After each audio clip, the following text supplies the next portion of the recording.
Hii ni Kakwale TV.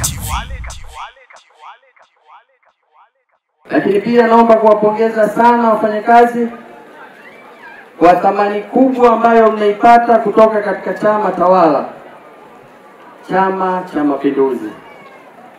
Chama hiki ni chama ambacho kinawathamini sana, kinawapenda sana, kinawajali sana. Na haya ninayosema yana ushahidi. Na mimi nitapenda kutoa ushahidi katika maeneo haya.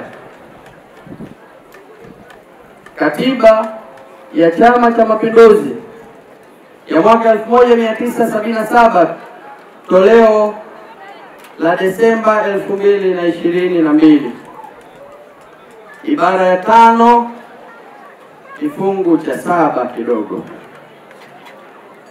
kimesema juu ya masuala ya wafanyakazi, na mimi naomba kunukuu.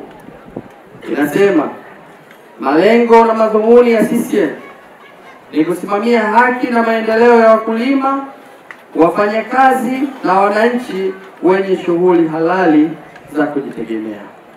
Hii ni katiba ya Chama cha Mapinduzi inazungumza maneno haya.